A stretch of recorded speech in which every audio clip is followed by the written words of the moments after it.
Bonsoir tout le monde, j'espère que vous allez bien. Cette vidéo porte sur la réduction des matrices de rang 1. Plus précisément, on va établir l'équivalence. Une matrice A de rang 1 est diagonalisable si et seulement si sa trace est non nulle. Par deux méthodes différentes. La première méthode s'appuie sur le calcul des polynômes caractéristiques et la deuxième est basée sur une caractérisation des matrices de rang 1. Commençons par la méthode numéro 1. Elle est basée sur le calcul des polynômes caractéristiques. Étant donné un entier n supérieur ou égal à 2, A est une matrice de taille n à coefficient réel de rang 1. La question numéro 1 nous a demandé de justifier que 0 est une valeur propre de A et que le sous-espace propre associé est de dimension n-1.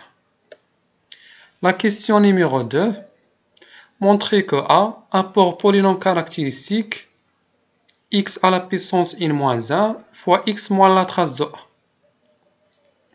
Dans la question numéro 3, on va établir l'équivalence.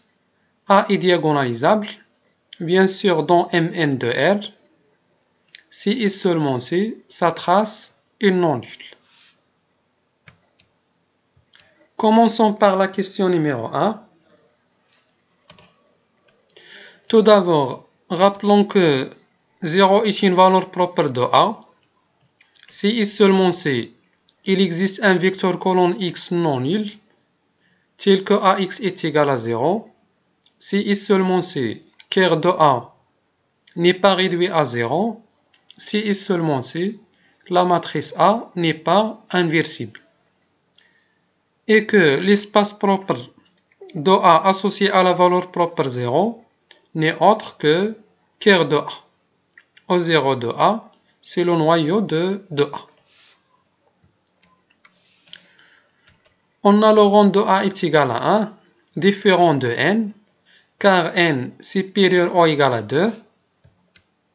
Donc la matrice A n'est pas inversible. En général, une matrice A appartient à Mn de K est inversible si et seulement si le rang de A est égal à n.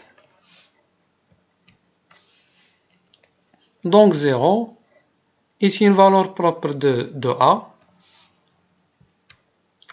Et par le théorème des rangs matriciels, on a la taille de A, Cn, est égale à la dimension de ker de A plus la dimension de l'image de A, c'est-à-dire plus le rang de A. Donc la dimension de ker de A, c'est n-1. Et au 0 de A n'est autre que ker de A. Ce qui termine la question numéro 1. La question numéro 2, on va démontrer que XA, c'est x à la puissance n-1 fois x moins la trace de A. Tout d'abord, remarquons que la puissance de x, c'est n-1. Donc 0, c'est une valeur propre de A. Mais la multiplicité de A n'est pas nécessairement n-1, car il se peut que la trace de A est égale à 0. Lorsque la trace de A est égale à 0, on trouve x à la puissance n. Par suite, 0 est une valeur propre de A de multiplicité exactement n. Mais dans la question numéro 1, on a établi que 0 est une valeur propre de A et la dimension de E0 de A c'est n-1. À ce stade-là, on va exploiter le lien entre la dimension de l'espace propre et la multiplicité de la valeur propre associée. En général, on a la dimension de l'espace propre supérieure ou égale à 1 et inférieure à la multiplicité. Autrement dit, la multiplicité d'une valeur propre est supérieure à la dimension de l'espace propre associé. Ainsi, 0 est une valeur propre de A de multiplicité supérieure à n-1. Autrement dit, x à la puissance n-1 divise le polynôme caractéristique de A. Et bien sûr, la division dans R de x, car les deux polynômes appartiennent à R de x, puisque la matrice A est à coefficient réel. Par suite, il va exister lambda appartenant à R, tel que XA s'écrit sous forme de x à la puissance n-1 fois x moins lambda. Mais pourquoi la forme x moins lambda? Tout simplement car le polynôme caractéristique est de degré n. Donc, il va exister un polynôme de degré 1, tel que le polynôme caractéristique, c'est x à la puissance n-1 fois ce polynôme. Mais pourquoi ce polynôme a pour coefficient dominant est égal à 1? Car le polynôme caractéristique est unitaire, c'est-à-dire le coefficient dominant est égal à 1. Remarquons que le polynôme caractéristique est scindé sur R, c'est-à-dire s'écrit comme produit de polynômes de degré 1 avec des puissances. Donc la trace de A, c'est la somme des valeurs propres avec chaque valeur propre est comptée autant de fois que sa multiplicité. La multiplicité de 0 c'est n-1, n-1 fois 0. La multiplicité de lambda c'est 1, c'est-à-dire plus 1 fois lambda. Donc on trouve lambda est égal à la trace. Par suite, le polynôme caractéristique c'est x à la puissance n-1 fois x moins la trace de A. La question numéro 3, il s'agit de montrer que la matrice A est diagonalisable dans Mn de R si et seulement si sa trace est non nulle. Tout d'abord, le polynôme caractéristique s'écrit sous forme de x à la puissance n-1 fois x moins la trace de A, qui est scindé sur R, car la trace de A appartient à R, puisque la matrice A a coefficient réel. Commençons par le cas la trace de A différente de 0. Lorsque la trace de A différente de 0, nous avons deux valeurs propres de A qui sont 0 de multiplicité n-1 et la trace de A qui est de multiplicité 1. Autrement dit, la trace de A c'est une valeur propre simple. Dans ce cas, 0 est une valeur propre de multiplicité n-1 égale la dimension de E0 de A, et la trace de A est une valeur propre simple. Donc la dimension de l'espace propre associé à la trace, c'est 1. Car en général, la dimension de l'espace propre est toujours supérieure ou égale à 1, est inférieure à la multiplicité. Donc la matrice A est diagonalisable dans Mn de R. En général, une matrice à coefficient réel est diagonalisable dans Mn de R si et seulement si son polynôme caractéristique est scindé sur R et la dimension de chaque espace propre égale à la multiplicité associée. Le cas la trace de A est égale à 0. Remarquons que 0 est une valeur propre de multiplicité différent la dimension de E0 de A. Donc, la matrice A n'est pas diagonalisable. Passons maintenant à la méthode numéro 2. Elle est basée sur une caractérisation des matrices de rang 1. En général, une matrice de rang 1, si et seulement si, s'il s'écrit sous forme de x fois transposé de y, avec x et y, deux colonnes non nulles. La question numéro 2, on suppose que A est de rang 1. Petit a, montrer que A carré est égal à la trace de A fois A, petit p, retrouver l'équivalence. A est diagonalisable si et seulement si sa trace est non nulle. L'implication indirecte, c'est-à-dire on suppose que A s'écrit sous forme de x fois transposé de y, avec x et y deux colonnes non nulles. On écrit grand X, c'est la colonne x1 jusqu'à xn, y, c'est la colonne y1 jusqu'à yn, avec x1 jusqu'à xn, y1 jusqu'à yn des réels. Comme la matrice A, c'est x fois transposé de y. Donc, pour trouver l'élément d'indice EG de la matrice A, on va multiplier la ième ligne de grand X par la jième colonne de transposé de y. C'est-à-dire, on multiplie xi par yj.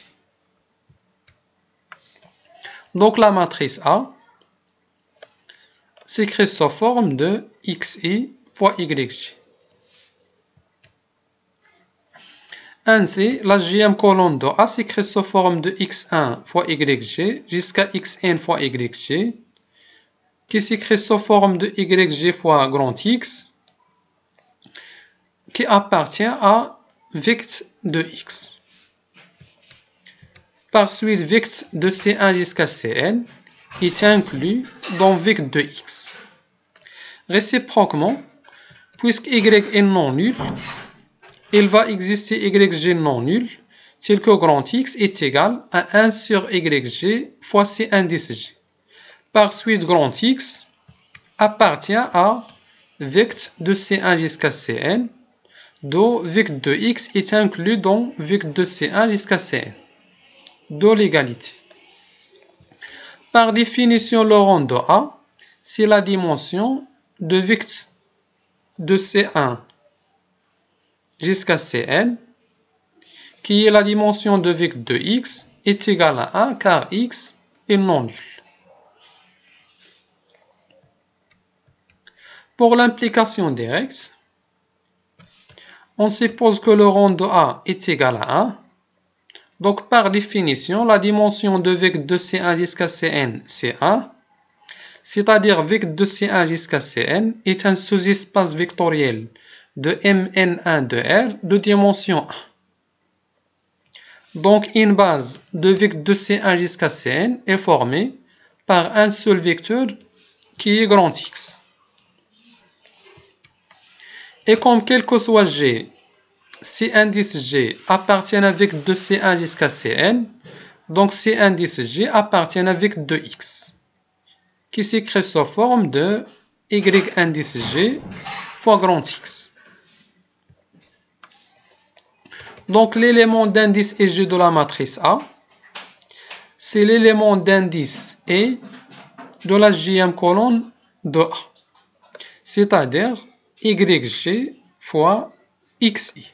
YG fois XI, c'est-à-dire XI fois YG.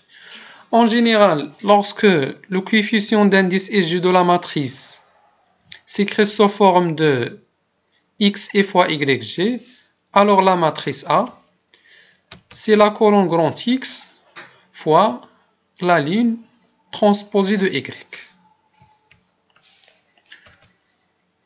Et grand X et grand Y sont non nuls, sinon on trouve la matrice A est nulle, ce qui est contradiction avec le rang de A est égal à 1, car la matrice nulle est de rang 0. Passons maintenant à la question numéro 2. Petit a, montrons que A carré est égal à la trace de A fois A. D'après ce qui précède, il va exister deux colonnes non nulles x et y, telles que A est égal à x fois transposé de y. Donc, par produit matriciel, on a A carré, c'est x fois transposé de y fois grand X fois y. Comme la taille de transposé de y fois x, c'est 1, donc transposé de y fois x, c'est un scalaire. Ainsi, on trouve transposé de y fois grand X fois A. Calculons maintenant transposé de y fois x. Transposé de y fois x, c'est la somme de yk fois xk, n'est autre que la trace de a. Et finalement, on a a carré est égal à la trace de a fois a. La dernière question. Tout d'abord, on a a carré est égal à la trace de a fois a. Par suite, le polynôme x carré moins la trace de a fois x est un polynôme annulateur de a.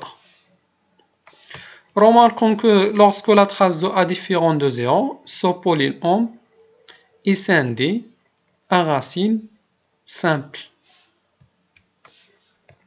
Donc, lorsque la trace de a différente de 0, on a le polynôme P est scindé sur R à racine simple et annulateur de A. Donc, la matrice A est diagonalisable. En général, une matrice A appartient à Mn de K est diagonalisable si et seulement si il existe un polynôme non nul à coefficient dans K de X scindé sur K à racine simple et annulateur de A. Pour l'implication directe,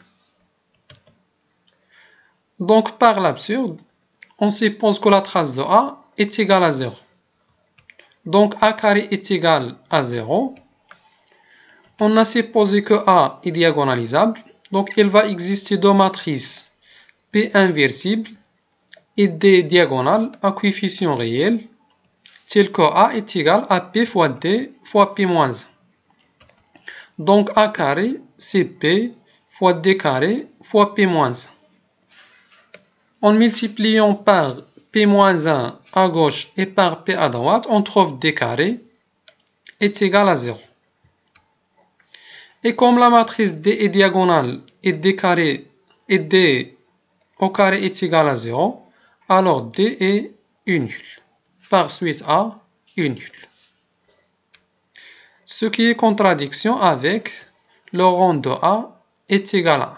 Car lorsque A est égal à 0, on trouve le rang de A est égal à 0. À bientôt.